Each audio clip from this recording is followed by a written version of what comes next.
Hello. Hi. Good morning. Everyone can hear me?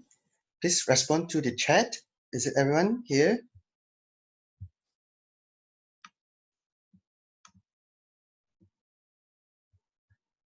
Yeah.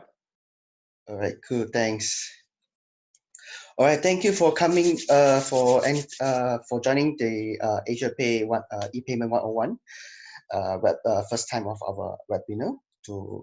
We want to talk about the ensuring the business continuity and maximize the business growth during this COVID-19. So who else in the floor right now? Okay, we have a few guests here. Okay, let's to be introduced to yourself. We have our speaker here today, Miss Yvonne. Yvonne, let's say hi to everyone. Hi, everybody. All right, we have Natalie. Hi, everyone. Hi, and then we have Michelle here. Hi, everybody. All right, cool. Everyone is here. Okay, let's start for the presentation from Yvonne to talk about what on her side. All right. Thank you, Matthew. So, looking at the slides, I will start with globalization. So, as we all know, that we have all evolved in our buying patterns. So, over the years, we have transitioned from buying at local shops for local produce to looking at goods imported from all over the world. So, international brands have set up shop locally for us to purchase these international goods as well. And we also have companies like Air France that's also increasing to assist in purchasing items from consumers overseas. As the e-commerce market evolves, consumers are also getting more comfortable shopping online via not just local sites, but international sites as well. And the innovations for international payments are also enabling consumers to make easier and more frictionless payments. Payment systems have also evolved to become more secure and efficient, making these sites more attractive to consumers with a level of security assured.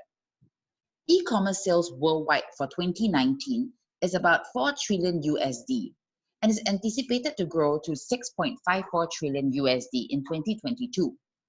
The growth of m-commerce, which is mobile commerce, is also allowing faster payments as consumers can now shop on the go. In fact, statistics have showed that Visa sales have grown 53% faster on a mobile device compared to sales made via a desktop computer. So let's look at the next slide on globalization leading to digitization. With globalization, the birth of new business models have forced companies to reinvent themselves across industries, from retail and logistics to security and financial services. Digitization of payments also becomes more apparent as consumers are increasingly looking at convenience and efficiency for payments.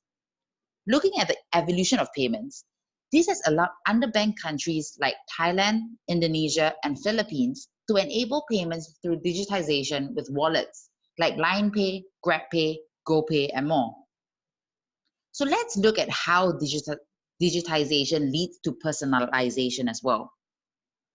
With increasing digitization of payments, payment channels in the region are also focused on personalization, with China leading the way of enabling marketing and promotion efforts onto payment applications. Companies like Grab are also increasing personalization by analyzing purchasing history and data. So let's look at some trends. A few e-commerce trends are increasing, like drop shipping, where merchants do not need to hold inventory and bear lower overhead costs. Multi-channel selling is also another trend that merchants are moving into. Consumers are everywhere and it is an open market. Competition is no longer confined in one channel, but various marketing channels as consumers are comparing price across all of these various channels. So let's look at how businesses are now striving to be omni-channel. So moving on to the next slide. In fact, whether or not goods and services are purchased online or at offline retail stores, touchpoint of these information always starts online, and 73% of consumers are shopping across multiple channels. The physical store that sells most purchased items from online marketplaces. And offline staff frequently rotates their inventory based on online popularity on Facebook and Instagram. The boundaries between physical and online commerce are become completely blurred. Ordering a product online and picking it up offline is becoming more of a standard. So let's look at the disruption of market and how businesses can stand out in the next slide. Let's focus on MICE. MICE stands for payment methods, payment infrastructure, payment channels, and as well as payment experience. For payment method, as businesses, what are the payment methods that you require to provide to your customers? So while PayPal is very popular in North America and some parts of Europe, it may not be a go-to payment option in Asia. In fact, wallet payments are more popular should your business wish to target the local market. For payment infrastructure, in a larger scheme of things, businesses may require the payment infrastructure to support various business systems, such as accounting systems, web platform, booking systems, etc. And they are also looking to support maximum number of payment methods on these systems. As most businesses are evolving from physical retail payments to online payments, they are also looking at more payment channels to facilitate payment collection. Such payment collection could be allowing customers to pay by a payment link, generating a payment QR code, or receiving mail order payments. These are opportunities to increase sales and provide seamless and convenient way for payments to various businesses. And we all know, like many other services that we engage in, there is no one-size-fits-all payment experience that one payment provider can provide to all businesses. Therefore, businesses need to identify and acknowledge their business requirements for payments. A few crucial questions to ask are, what is the scalability of the provider and does it match my business goals? Where are they present in terms of countries, and what payment methods, infrastructure, and channels do they have? How trustworthy is this provider in terms of security and fraud management? And also, how efficient is the system and what local support can they render to ensure that the payment experience for my customers is aligned with the customer experience that I want to provide to my customers? And with all that, I would like to hand it over to Natalie to share AsiaPay's footprints in the APAC region. Thanks, Yvonne. Hi, everyone. I'm Natalie here from AsiaPay Malaysia. Let's have a little bit of the introduction about AsiaPay. AsiaPay will be the next page. AsiaPay has established in 2000. We have been working closely with all the well-known banks and payment providers across 15 countries and more than 150 payment methods with different banks and payment providers across the region. Like in China, Hong Kong, we have AliPay, WeChat Pay, and UnionPay. In Taiwan, we do support cash payment via local convenience store like 7-Eleven, Family Mart, and Rupiah in India. The next will be South Asia. We do have the local bank support and authorized payment provider like eWallets, like GrabPay, WeChat Pay, and Momo, and like we do have a FPX bank transfer. Other than Asia, the next will be our footprint is expanded to Australia, New Zealand, Russia, Japan, and Korea. We have a local banks partner and also provider for us to support our local market. Due to COVID-19, the next page. Due to COVID-19, we try to avoid using cash payments. So now QR payment will be the trend. We are consolidating all the QR payment like Visa, Master, PayWave, Apple Pay, Samsung Pay into one platform, and it can be integrated with those terminals, POS system, and ordering kiosks. Yes, it will be terminal and your own POS system and ordering kiosks. Like currently, like those famous franchise like McDonald's, they are using this. And it can be reduced the cost and human mistake due to COVID-19. We are trying to avoid humans connect. due to that, we have got to prevent those virus breakout. In this situation, other than we follow the trend, our AsiaPay is try to provide a convenient and safe environment for our merchant and their customer. In different countries, we provide different type of the QR wallet and payment. You can see China, Hong Kong, those are our famous wallet in their country, but it can be more than that. Let's our Yvonne to help us explain about the biometric payments. Thanks, Natalie. In fact, on the topic of various online payment methods, most of us have actually moved on from whipping out our credit cards every time we want to make a purchase online. While we save our cards on regular websites we shop on, we also have our cards tokenized in our actual phones, like Google Pay for Android and Apple Pay for iPhones. These biometric payments are slowly becoming a norm. Biometric identification payment technologies rely on either physical characteristics such as user's fingerprint, a facial feature, or a behavioral trait such as voice. Such biometrics for payments has a number of benefits. Payments are more secure as personal data doesn't have to be stored on-premise or in the cloud.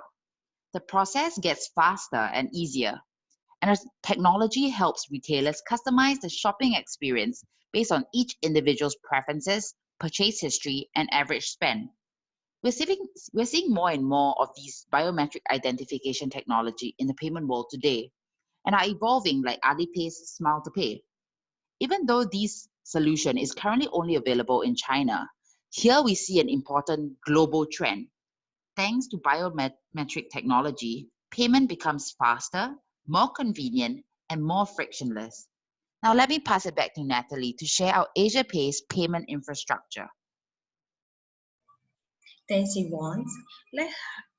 Like our payment solution and partner cross over so many regions. So let's share about our omni-channel infrastructure. Our customers can go through the internet, mobile, offline to connect or visit our merchants website on the next. Even that they have a plugin like WooCommerce or Spotify, we can support with this. After that, to access to our Pay Dollars platform, in Philippines we call PesoPay, Thailand is AsiaPay. To choose their preferred payment process like Visa, Master or eWallet. At the same time, our fraud system is kickstart to help to prevent the fraud card, and we do have our value-added service like multiple currency, tokenization, and installment plan. The request will be directly sent connect to our local acquirer bank. It will be based on the local support, will be maybe a Visa Master or the local banks and other payment method. So it will be, next will be our payment flow from the customer to the merchant direct to the acquirer. We are providing a one-stop payment gateway service, and so it's a fraud chart to let you have a look. So let Michelle share more about the fraud and the security.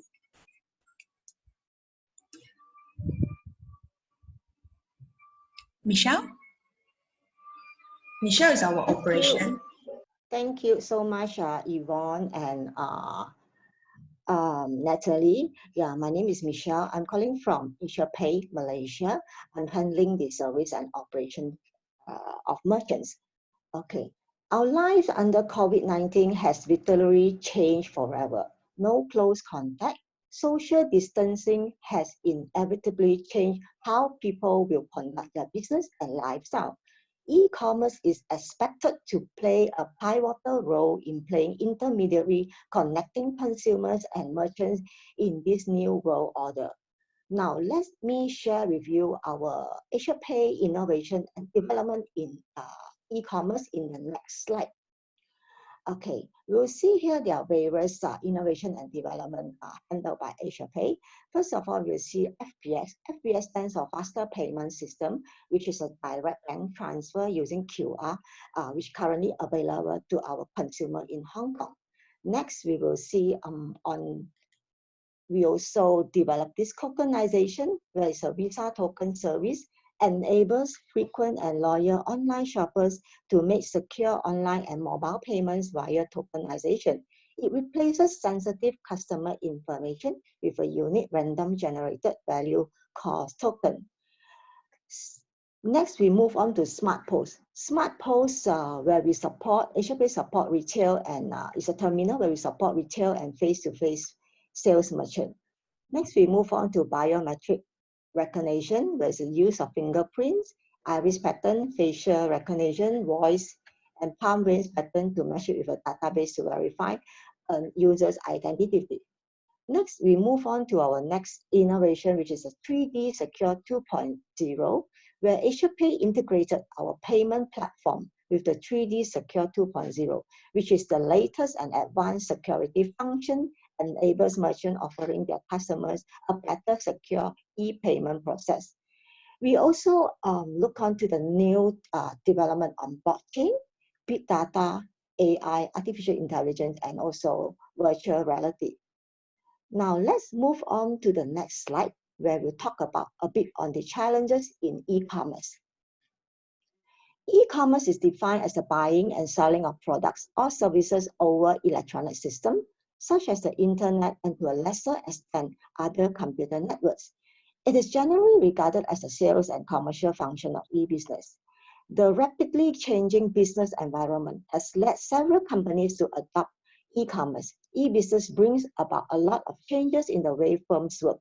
It also throws up challenges that they have to meet in order to reap the benefits of e-commerce. Some of the various challenges to e-business include artificial intelligence, where we see using AI, it actually replacement of human with a machine can lead to a large-scale unemployment. Okay, the next one that challenges the e-commerce phase is the security risk and also open interface. Security risk will refer to protection of e-commerce assets from unauthorized access, use, alteration, or destruction. Now let's move on the next slide on challenges, where we see big data and also data privacy. Big data will refer to data volumes are continuing to grow, and so are the possibilities of what can be done with so much raw data available. However, organizations need to be able to know just what they can do with that data and how much they can leverage to build insights for their consumers, products, and services. Some of the commonly faced issues include inadequate knowledge about the technologies involved, data privacy, and inadequate analytical capabilities of organizations. A lot of enterprises also face the issue of a lack of skills for dealing with big data technologies. Not many people are actually trained to work with big data, which then becomes an even bigger problem. On data privacy, threats affecting an e-commerce site can compromise personal data from their customers. These can be accidental, intentional, or due to human error. The most typical security and privacy threats include phishing and social engineering, personal or card data theft or misuse, malware, and hacking. Next, we move on to the next challenges. There's some KYC and some unknown challenges. KYC will refer to the AMLA, Anti-Money Laundering Act, which is required which the requirement is getting stricter due to enforcement by regulators and central banks around the world. Last but not least, we also face challenges in financial inclusion on our next slide, which is e-commerce will require to emerge strongly as financial inclusivity is inevitable. Now, before we wrap up our e-presentation, let me also share with you the final slide where we have shown you sample incidents of e-commerce data breaches or security issues. Okay, you can see here some of the incidents that happened to PayPal, Facebook, Bitcoin, and Marriott. Okay, with that, we thank you so much for spending your time with AsiaPay this morning. Please do take care and stay safe during this COVID-19. Let me hand over this e-presentation to our host, Mr. Matthew Fu. Thank you. Thank you, Michelle, and thank you, Natalie, and also thank you, Yvonne. Thank you guys for sharing to us today. Okay, guys, if you have anything to ask, anything to find out more information, you guys can log into our website, either to our Singapore site or Malaysia site or our .com site. Also, you can direct email to our guys here. You might attention to Yvonne, Natalie, or Michelle to this email address as below. Okay, you guys can screen cap this and then you can just send them private email request to anything you guys would like to find out more. And thank you for guys to joining us today, and hope you guys stay well and stay safe. Thank you.